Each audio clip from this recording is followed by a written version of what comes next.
Welcome to Bind EduTech, and in this class we are going to continue to discuss some of the important multiple choice type questions from the chapter Going Places. हम लोग अभी तक 16 questions देखे थे और 17 से शुरू करना है इसमें. क्वेश्चन है नंबर 17.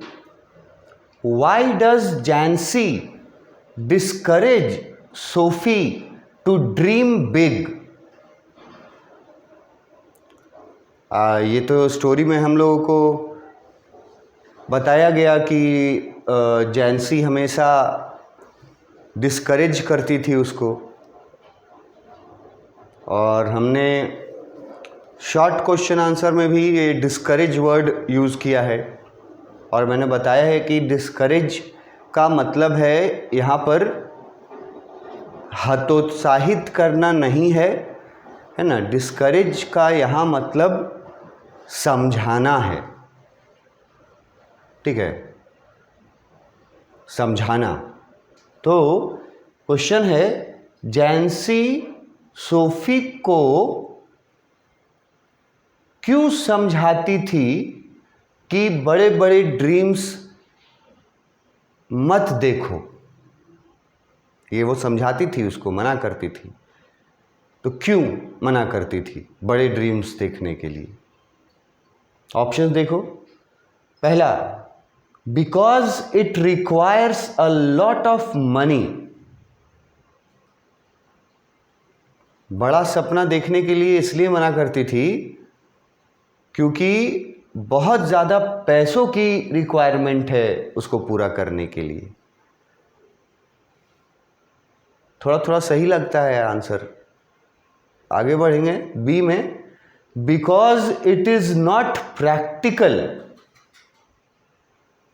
बी में जब आएंगे तो फिर थोड़ा कंफ्यूजन होना शुरू होगा कि ये भी सही लग रहा था और फिर ये भी एकदम सही लग रहा है आंसर. मतलब ये है कि जैंसी जो है वो सोफी को समझाती थी. पैसों के बारे में भी बोली है एक्सप्लेनेशन में कि अ lot of money, it requires a lot of money. तो ये तो समझाती थी. वो ये भी बोली है कि प्रैक्टिकल रहना चाहिए तुमको, ये भी समझाई है. और ये है बिकॉज इट इज अनरियलिस्टिक, क्योंकि जो ड्रीम्स सोफी देखती थी, बिग ड्रीम्स, वो ड्रीम्स अनरियलिस्टिक ड्रीम्स थे. इसीलिए क्या जैंसी उसको मना करती थी, समझाती थी ऐसे ड्रीम्स नहीं देखने के लिए? या डी ऑप्शन है, ऑल दीज या ऑल ऑफ द अबव. तो आप समझ जाइए कि आपको क्या चुनना चाहिए. जो लोग चैप्टर पढ़े होंगे वो लोग समझ जाएंगे कि ये सब चीज़ वो सही था, इसीलिए वो बोलती थी उसको बड़ा सपना नहीं देखने के लिए, इसीलिए डिस्करेज करती थी. ये तीनों लिखी हुई बातें सही हैं. डिस्करेज करने का कारण ये 3 हैं. बहुत पैसा चाहिए, ये भी कारण है. वो प्रैक्टिकल नहीं है जो वो सोच रही है, वो भी कारण है. और जो वो ड्रीम सोच रही है वो अनरियलिस्टिक है, ये भी सही वजह है मना करने के लिए. तो आंसर जो चुनेंगे वो होगा ऑल दीज, या लिखा रहता है ऑल ऑफ द अबव. ये सब जो है वो सब रीजंस हैं कि सोफी को क्यों समझाते रहती थी जैंसी. बस समझाने के लिए डिस्करेज वर्ड यूज़ किया है यहाँ पर. Question number 18. What does Sophie tell to Jancy while returning home? एकदम कहानी के बिगिनिंग में जब वो लोग स्कूल से रिटर्न हो रहे थे घर की ओर, तब उस समय सोफी ने जैंसी को क्या बताया, मतलब जो कन्वर्सेशन हो रहा था उसमें क्या बताया।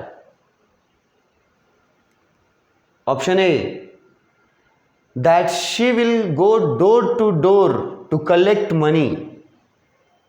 सोफी ने बताया कि वो घर घर जा करके पैसा इकट्ठा करेगी, बहुत सारा पैसा, घर घर जा करके। Option B, she will open a boutique. Sophie जो है वो जैंसी को ये बताई कि वो अपना ब्यूटीक खोलेगी। C, she will open the best boutique the city had ever seen. Boutique में भी बेस्ट ब्यूटीक खोलेगी जो इस शहर में आज तक वैसा ब्यूटीक किसी ने नहीं देखा हो। या D, none of the above. None of the above तो होगा नहीं, क्योंकि वापस लौटते वक्त सोफ़ी जैंसी से बहुत सारी बातें करती हैं, है ना। बहुत लंबी बातचीत थी, कन्वर्सेशन बहुत लंबा गया था जब तक सोफ़ी का घर आया था तब तक। तो सोफ़ी जो है वो क्या बताती है,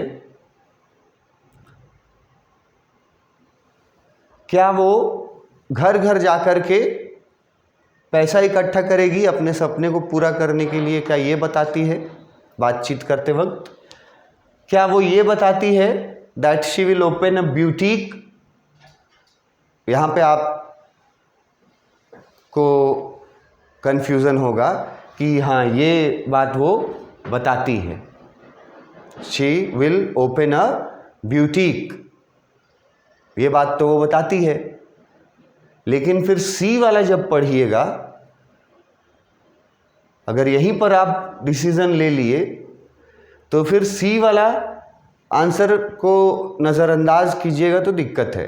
सी में लिखता है कि वो ऐसा वैसा ब्यूटीक नहीं, शहर का सबसे शानदार ब्यूटीक खोलना चाहती थी। ये बता रही थी वो जब जैंसी के साथ रिटर्न हो रही थी अपने घर। तो ये सही आंसर जो है वो सी होना चाहिए, जिसमें पूरा इन्फॉर्मेशन दिया हुआ है, ज़्यादा इन्फॉर्मेशन दिया हुआ है। ठीक है, ये भी सही था, पर इससे ज़्यादा इन्फॉर्मेशन इस बात में दिया गया। और खास करके ये वाला जो लाइन है, सिटी हैड एवर सीन, तो जो लोग टेक्स्ट बुक पढ़ते हैं ना, उनको ये सब लाइंस पकड़ में आता है कि ये तो एकदम टेक्स्ट बुक से लिया गया है, टेक्स्ट बुक में लिखा हुआ था।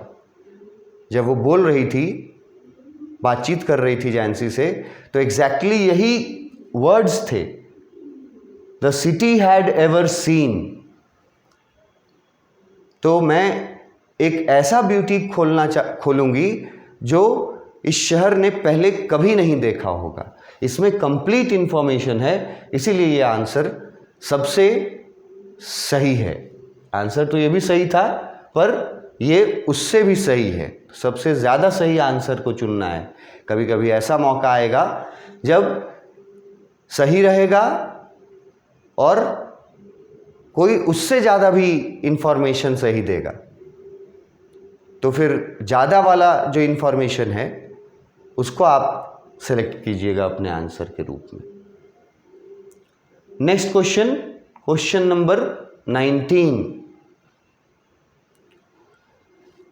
Why does she want to be an actress?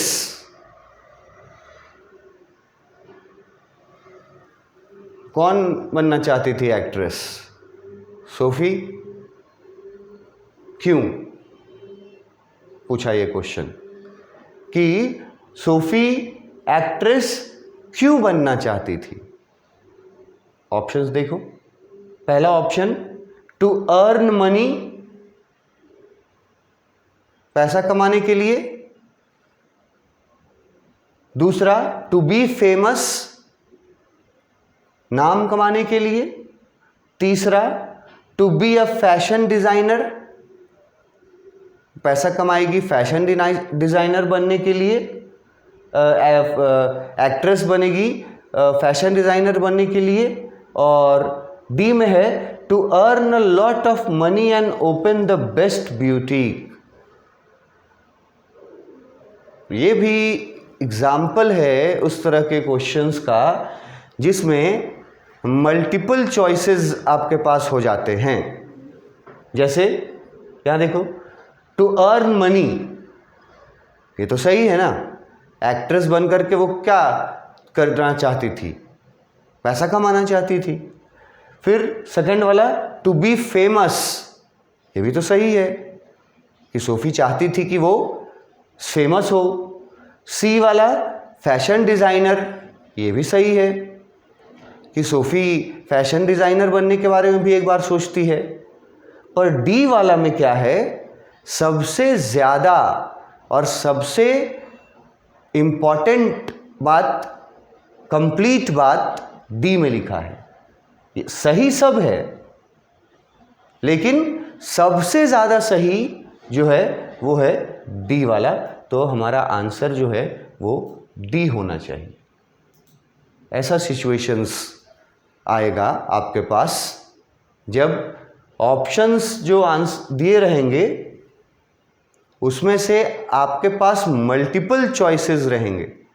कुछ कुछ जगह जैसा मैं यहाँ दिखा रहा हूँ कि ये भी सही लगेगा आपको, ये भी सही लगेगा आपको, ये भी सही लगेगा आपको, लेकिन ये जब पढ़िएगा तो ये कंप्लीट लगेगा, इन सब से ज़्यादा सही लगेगा।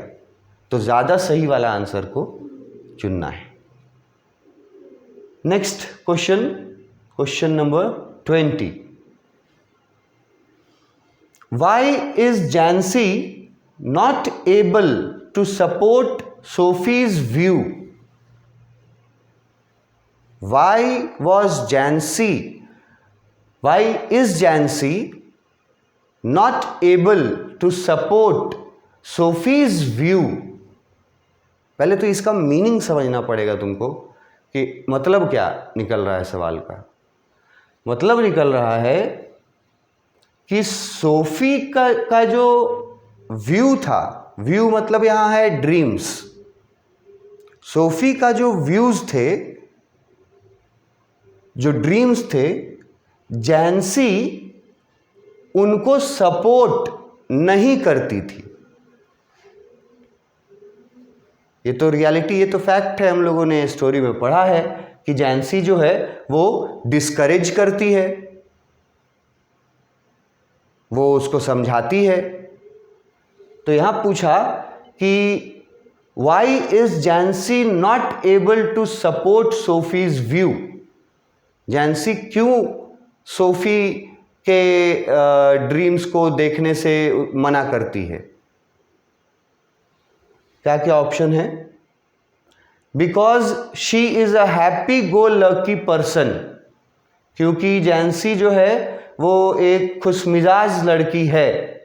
Happy go lucky person, phrase जैसा यूज होता है। हैप्पी गो लकी पर्सन मतलब खुशमिजाज होना। तो जैंसी इसलिए सपोर्ट नहीं करती है सोफी के व्यू को क्योंकि जैंसी खुशमिजाज लड़की है। या बी में है because her imagination is poor. Jansie इसलिए सपोर्ट नहीं करती है सोफी को क्योंकि उसका इमेजिनेशन गलत है, पुअर है, खराब है। तीसरा, because she is unable to believe, क्योंकि जैंसी इसलिए सपोर्ट नहीं करती थी क्योंकि जैंसी को ये यकीन नहीं था कि वो जो बोल रही है वो कभी होगा। और चौथा, because she is a realistic and believes in practicality. ये फिर से एक उदाहरण है जो आपको मल्टीपल चॉइसेस देगा, कंफ्यूजिंग चॉइसेस देगा कि ये भी सही लगता है और ये भी सही लगता है। एक ये सिर्फ आपको गलत लगेगा कि कहीं ये नहीं बताया गया कि जैंसी जो है वो बहुत खुशमिजाज लड़की है, ऐसा कुछ। लेकिन ये इमेजिनेशन पुअर है, ये भी आपको लग सकता है सही है। या because she is unable to believe, क्योंकि जैंसी को यकीन नहीं हो रहा था इसीलिए सपोर्ट नहीं कर रही थी, ये भी सही लगेगा आपको। लेकिन इस ऑप्शन में सबसे ज़्यादा सही वाला ऑप्शन है, सही में से भी सबसे ज़्यादा सही, और वो ये है कि जैंसी इसलिए सपोर्ट नहीं करती थी सोफ़ी को क्योंकि जैंसी एक रियलिस्टिक लड़की थी और वो प्रैक्टिकल लाइफ जीने में बिलीव करती थी। तो इसमें कंप्लीट इंफॉर्मेशन है, इसमें इंफॉर्मेशन है, इसमें भी इंफॉर्मेशन है, ये तो बिल्कुल गलत ही है। इसमें और इसमें कंफ्यूजन हो सकता है कि ये भी सही लग सकता है ना कि सोफ़ी को इसलिए वो मना करती थी, इसलिए सपोर्ट नहीं करती थी क्योंकि उसको यकीन नहीं था कि सोफ़ी जो बोल रही है वो सही है या वो हो सकता है। ये भी बिल्कुल एक कारण है सपोर्ट नहीं करने का।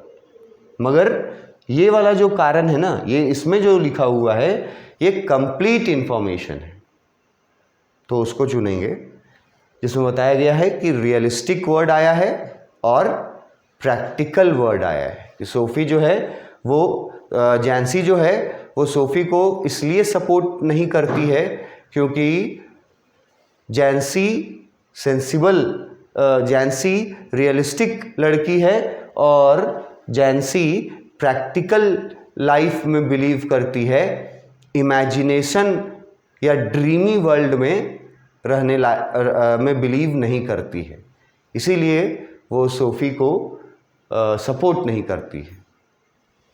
दो वर्ड हैं कीवर्ड, क्योंकि जैंसी जो है वो रियलिस्टिक है और सोफ़ी जो है रियलिस्टिक है जैंसी, और दूसरा कि प्रैक्टिकल है।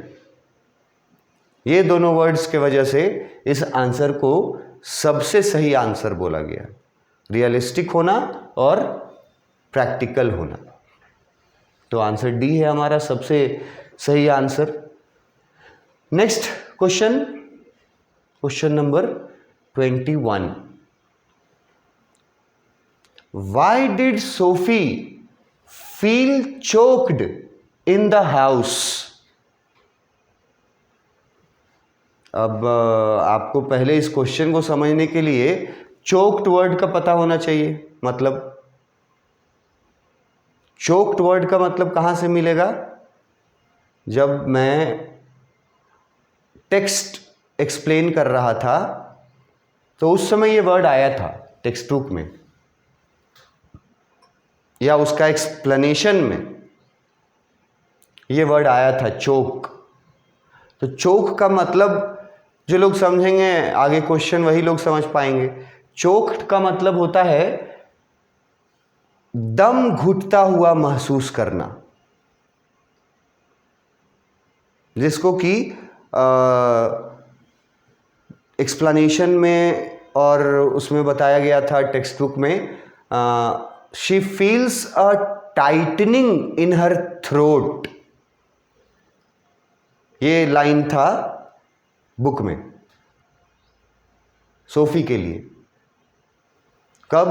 जब सोफी एंटर करती है घर में, ये बड़बड़ाते हुए कि एक दिन जब मेरे पास बहुत पैसा हो जाएगा तो मैं ज़रूर ब्यूटीक खोलूँगी, ये बोलते हुए जब अंदर घुसती है घर के तो वहाँ पर का जो कंडीशन था उसके वजह से सोफी को टाइटनिंग फील होने लगा था अपने थ्रोट पे। मतलब उसको लग रहा था जैसे उसका दम घुट जाएगा अगर वो ज़्यादा देर यहाँ रहेगी। तो ऐसा क्यों था, क्यों उसका दम घुट रहा था वहाँ पर, ये पूछा है। ऑप्शंस देखते हैं। पहला है because of stoves steam and dirty dishes. Stove जल रहा था और स्टीम हो गया था पूरा रूम में, भाप बन गया था। और डर्टी डिशेस का मतलब हुआ कि ढेर सारे गंदे बर्तन पड़े हुए थे। क्या इस वजह से सोफी वहाँ चोक्ड महसूस करती है? बी लिखा है because of foul smell. Foul smell का मतलब होता है बैड स्मेल। तो क्या सोफी वहाँ के बैड स्मेल के वजह से अपना दम घुटता हुआ महसूस कर रही थी, चोक्ड फील कर रही थी? नेक्स्ट ऑप्शन है बिकॉज ऑफ स्मोक, कि वहाँ बहुत धुआं था। क्या धुआं के वजह से सोफी का दम घुटता हुआ महसूस हो रहा था? या चौथा ऑप्शन है बिकॉज ऑफ नो एयर, कि वहाँ मतलब हवा नहीं था, हवा था ही नहीं वहाँ, इसीलिए उसको दम घुटता हुआ महसूस हो रहा था वहाँ पर। इसमें भी आपके पास मल्टीपल आंसर्स होंगे, कंफ्यूजिंग आंसर्स होंगे, अगर आपने टेक्स्ट बुक का लाइंस नहीं पढ़ा है तो। और जो टेक्स्ट बुक का लाइन पढ़ा है, देखा है, सुना है, वो एक बार में इसका सही आंसर बताएगा।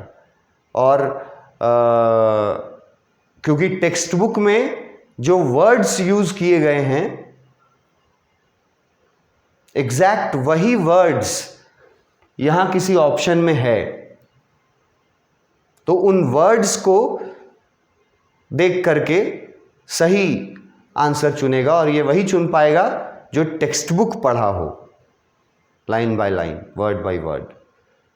तो फाउल, और जो गेस करेगा, कुछ लोग फाउल स्मेल गेस कर देगा कि हाँ ये तो हो सकता है ना कि वहाँ बहुत गंदा स्मेल आ रहा था इसलिए वहाँ से भाग गई, उसको अपना अनकंफर्टेबल महसूस हुआ गंदे स्मेल के वजह से। किसी किसी को ये भी लग सकता है कि वहाँ पे हवा कम हो गई इसीलिए उसको दम घुटता हुआ महसूस हो रहा था। किसी को ये लगेगा कि स्मोक, ज़रूर वहाँ धुआं के वजह से दम उसका घुट रहा होगा। लेकिन जो लोग टेक्स्ट बुक के थ्रू गए होंगे वो लोग सही आंसर चुनेंगे इसको, because of stoves steam and dirty dishes. कैसे? ये वर्ड यूज किया था वहां, स्टोव और स्टीम, टेक्स्ट बुक में यूज किया था। और डर्टी डिशेज भी बताया था। स्टोव वर्ड तभी जान पाएगा जब टेक्स्ट बुक पढ़ा हो, क्योंकि स्टोव चूल्हा को बोलते हैं और ये टेक्स्ट बुक में ही यूज़ किया गया था स्टोव वर्ड। और स्टीम वर्ड भी साथ में था।